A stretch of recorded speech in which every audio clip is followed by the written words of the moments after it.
Top 10 Freaky Urban Legends Hidden in Songs. Music and mythology seem to be many worlds apart. Yet, fascinating stories have emerged to prove that music is an art laced with mysteries. From satanic messages in Hotel California to Robert Johnson's alleged pact with the devil, it seems that urban legends are an inherent part of fame. Some songs, however, have more horrifying tales to tell. Here are some lesser-known myths hidden in 10 of the most cryptic songs ever written. 10. The Forest Ogre, the Erlking.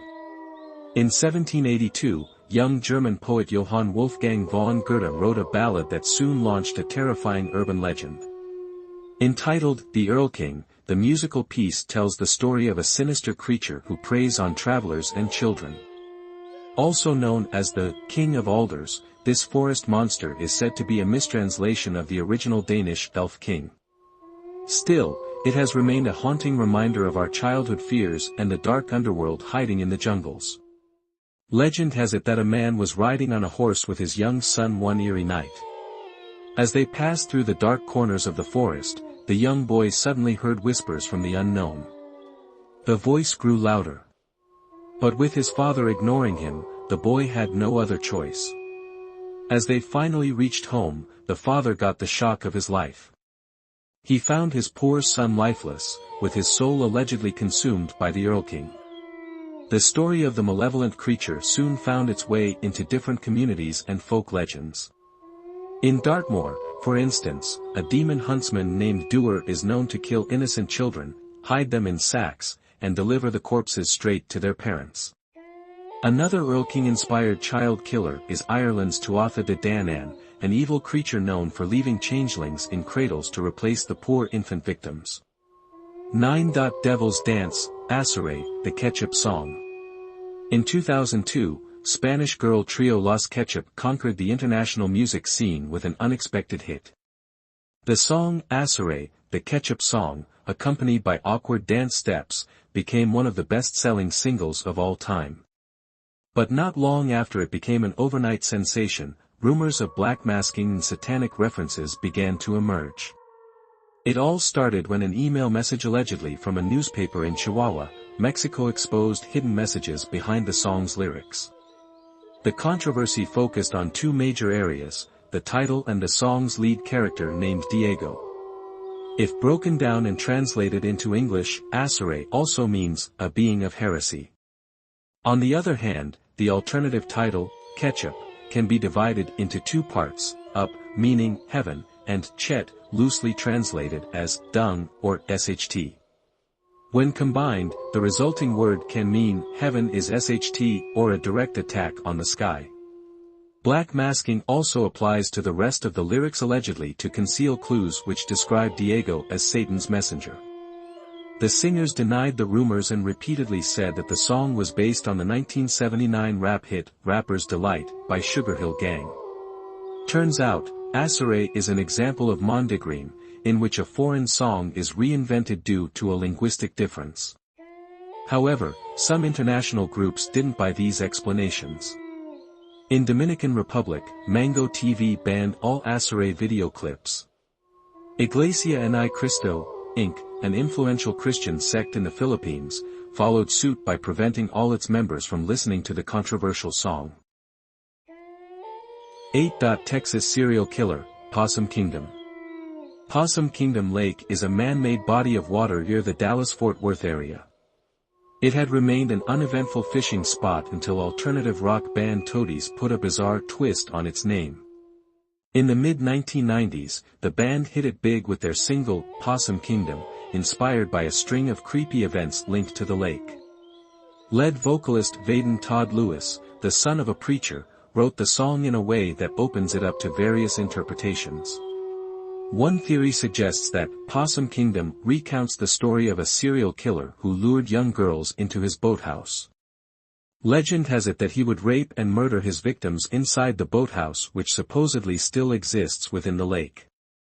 Another account revealed that the song was loosely based on a kidnapping and killing spree that happened near the Possum Kingdom Lake during the early 1980s.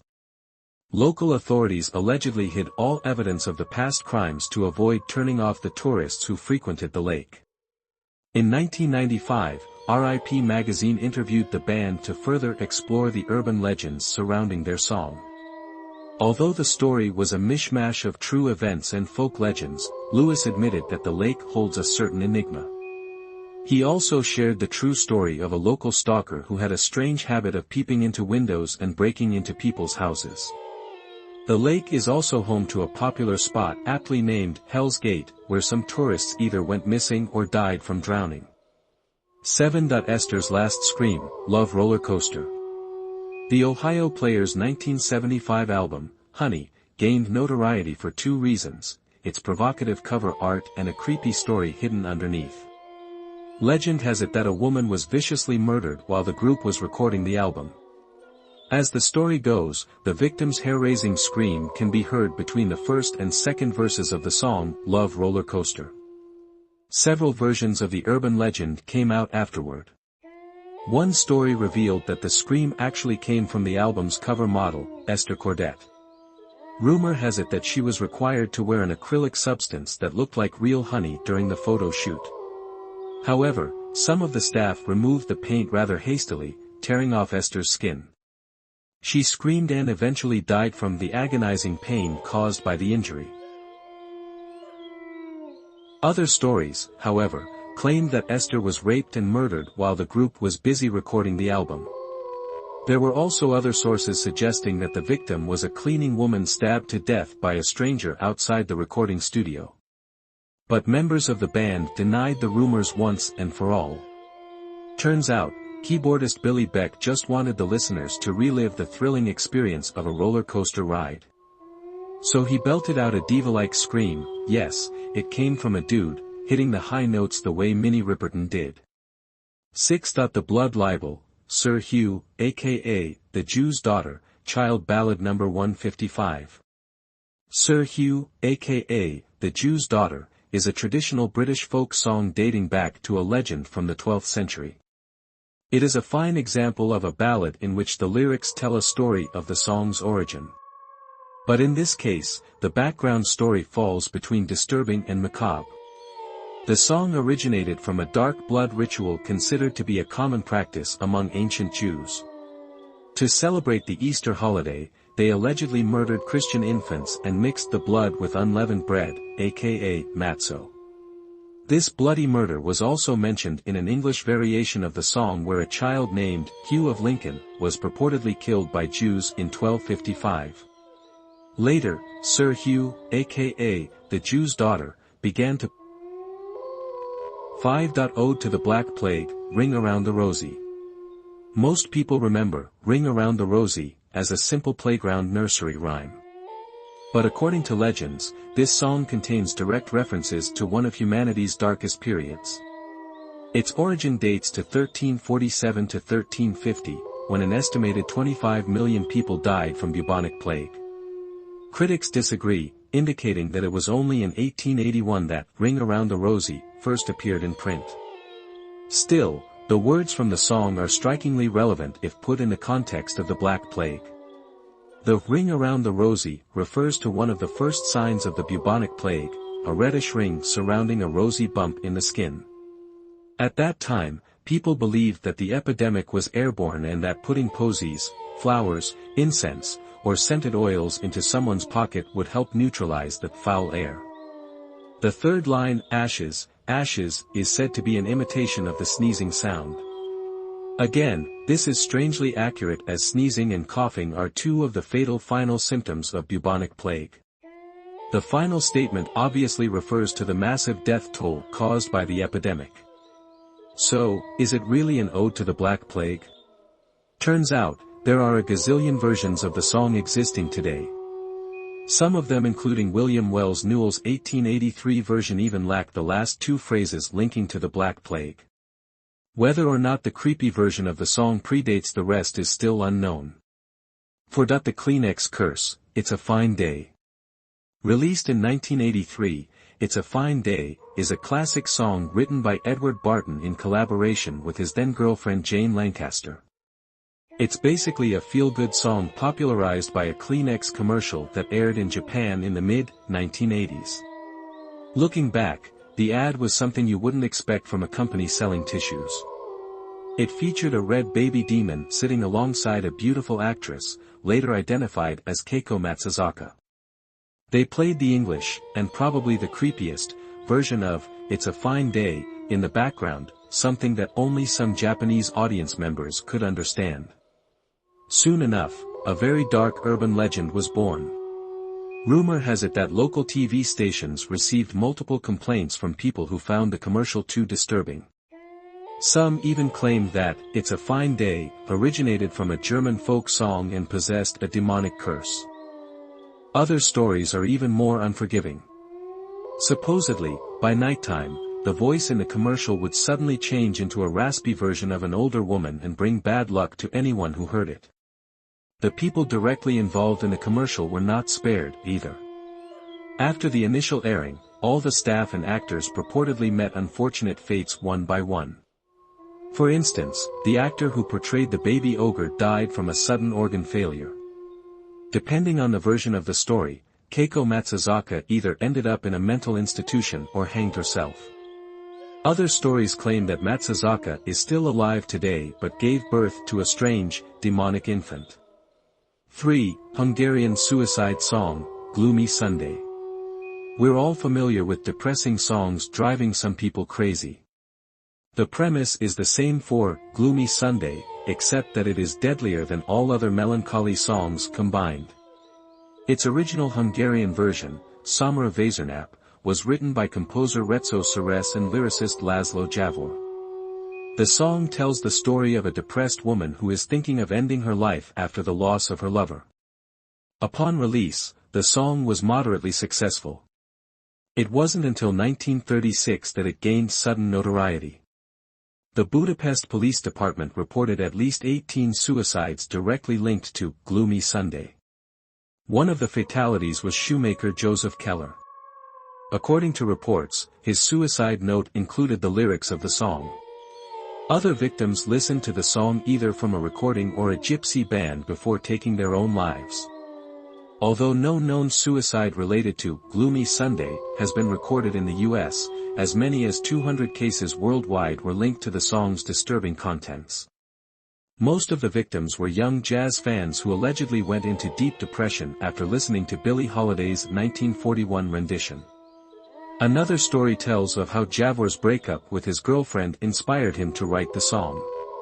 Sadly, the girl ended up poisoning herself and left a note with only 2 words, Gloomy Sunday. Retso Seres was not spared from the curse. In 1968, he jumped to his death from his Budapest apartment allegedly due to his failing career. He was 68 years old. 2. Game of Death, Kagome, Kagome, Circle U, Circle U. Kagome, Kagome is a nursery rhyme usually sung in a popular Japanese children's game. By simply looking at the lyrics, one can conclude that Kagome, Kagome is one of the most cryptic songs ever written for children. Several interpretations were made to explain its origin. Most involve grim details ranging from murder to a bloody treasure hunt. In one story, the bird in a cage is seen as a direct reference to a prisoner waiting to be executed.